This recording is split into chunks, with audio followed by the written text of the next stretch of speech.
حامدا و مصلیا اما بعد۔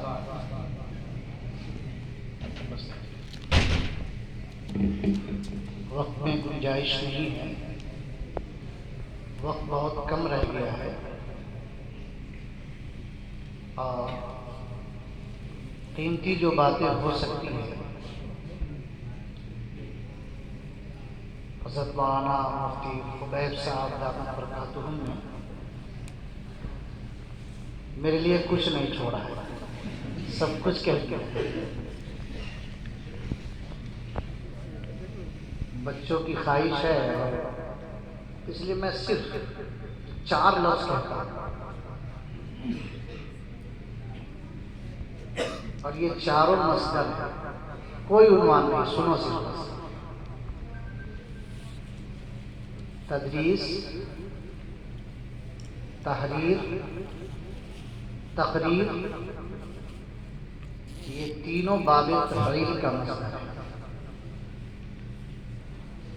اور ایک چوتھا مصدر ہے علم۔ یاد رکھیے گا ہر ایک کا ایک دائرہ ہے۔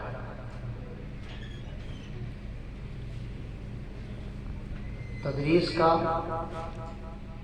ایک محدود دائرہ ہے، تقریر کا ایک وسیع دائرہ ہے اور تحریر کا بھی اپنا ایک دائرہ ہے، لیکن تینوں کے لیے علم چاہیے۔ آپ تدریس کے ذریعے ایک مخصوص طبقہ کو فائدہ پہنچا سکتے ہیں، تدریس کے ذریعے ایک مخصوص طبقہ کو فائدہ پہنچا سکتے ہیں۔ ہماری اصطلاح میں جو طالب علم بن کر مدرسہ آئے گا یا مسجد آئے گا یا مکتب آئے گا، آپ تدریس کے ذریعے صرف انہیں ہی فائدہ پہنچا سکتے ہیں۔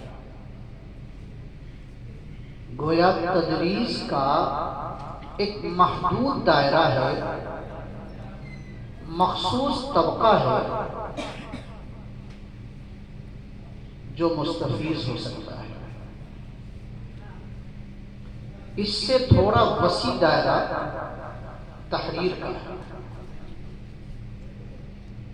آپ تحریر کے ذریعے تدریس سے کہیں زیادہ فائدہ پہنچا سکتے ہیں۔ آپ کی تحریر سے طلبہ بھی فائدہ اٹھا سکتے ہیں، مکتب میں پڑھنے پڑھانے والے بھی فائدہ اٹھا سکتے ہیں، مسجد کے اندر خدمت کرنے والے بھی فائدہ اٹھا سکتے ہیں، دوسرے طبقہ کے لوگ بھی فائدہ اٹھا سکتے ہیں، لیکن اس کا دائرہ وہاں جا کر ختم ہو جاتا ہے جو پڑھے لکھے نہیں ہیں۔ تحریر سے وہی لوگ فائدہ اٹھا سکتے ہیں چاہے جس طبقے کے بھی ہوں جو پڑھے لکھے ہیں۔ جاہل جو پڑھا لکھا نہیں ہے وہ آپ کی تحریر سے فائدہ نہیں اٹھا سکتا۔ معلوم یہ ہوا تدریس کا دائرہ بہت محدود، اس سے تھوڑا وسیع دائرہ تحریر کا ہے، لیکن سب سے زیادہ وسیع دائرہ تقریر کا ہے۔ آپ اپنی تقریر کے ذریعے امت کے ہر طبقہ کو فائدہ پہنچا سکتے ہیں۔ قرآن و سنت کا پیغام، دین اسلام کے حقائق، بنیادی عقائد اور دوسرے تمام اسلامی امور کو اپنی تقریر کے ذریعے امت کے ہر طبقہ تک پہنچا سکتے ہیں، چاہے وہ بڑا ہو، چاہے وہ بچہ ہو، چاہے وہ مرد ہو، عورتیں ہوں، عالم ہوں، جاہل ہوں، مسلمان ہوں، کافر ہوں، ہر ایک کو آپ اپنی تقریر کے ذریعے اپنا پیغام پہنچا سکتے ہیں۔ معلوم یہ ہوا کہ تدریس کا دائرہ محدود، تحریر کا دائرہ اس سے زیادہ وسیع، لیکن تقریر کا دائرہ سب سے زیادہ وسیع ہے۔ حضرت مولانا مفتی خبیب صاحب دامت برکاتہم نے جو کچھ کہا میں نے اس کا خلاصہ پیش کیا۔ حضرت نے جس طرف آپ حضرات کو توجہ دلائی ہے اسی طرف میں نے مختصر الفاظ میں توجہ دلائی ہے، لیکن یاد رکھیے ان تینوں مصادر کو جامع علم ہے، ان تینوں مصادر کو جامع علم ہے۔ اگر آپ کا علم مضبوط نہیں، آپ کا علم پختہ نہیں، علم کے اندر دسترس نہیں، گہرائی اور گہرائی نہیں، کمال نہیں، آپ نے جد و جہد سے علم حاصل نہیں کیا، علم کے اندر اعلیٰ کمال حاصل نہیں کیا، تو یاد رکھیے نہ آپ کا درس مقبول، نہ آپ تدریس میں کامیاب، نہ آپ کی تحریر مقبول، اور نہ ہی آپ کی تقریر مقبول۔ اس لیے سب سے بنیادی چیز علم ہے۔ علم کے اندر اگر آپ نے کمال حاصل کر لیا، جامع علم حاصل کیا، تو آپ کسی بھی میدان میں مار نہیں کھا سکتے، کسی بھی میدان میں آپ کی کوئی کمی نہیں رہ سکتی۔ تدریس کے اندر بھی آپ کامیاب مدرس ہوں گے، تحریر کے اندر بھی آپ بہترین لکھنے والے ہوں گے، آپ کی تحریر کا لوگ انتظار کریں گے۔ تقریر کے اندر بھی آپ کمال حاصل کریں گے، آپ کی تقریر کو لوگ سننا چاہیں گے۔ اس لیے یقیناً آپ تقریر میں محنت کیجئے، حصہ لیجئے، لیکن شرط یہ ہے کہ آپ کا علم جامع ہو، علم کے اندر آپ کی جد و جہد ہے، اس کے حصول میں کوئی کمی نہ آئے۔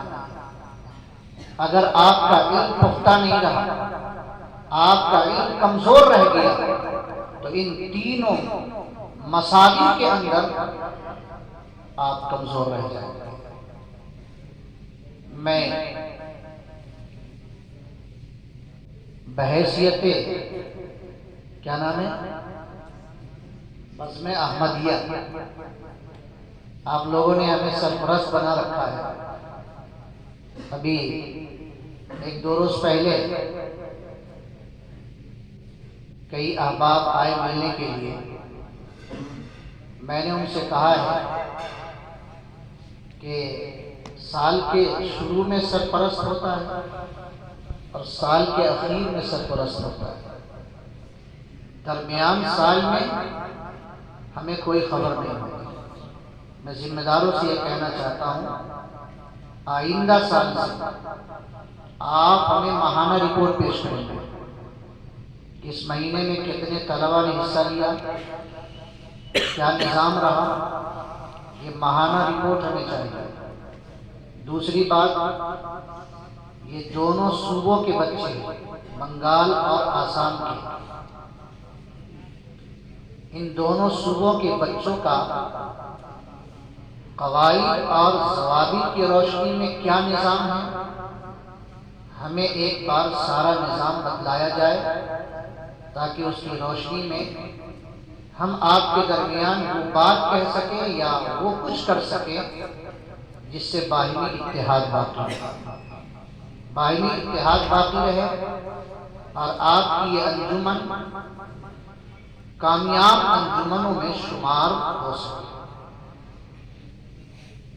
میں انہی چند باتوں پر اپنی بات کو ختم کرتا ہوں اور میں درخواست کرتا ہوں حضرت مولانا مفتی ریاض صاحب سے کہ حضرت دعا فرمائیں.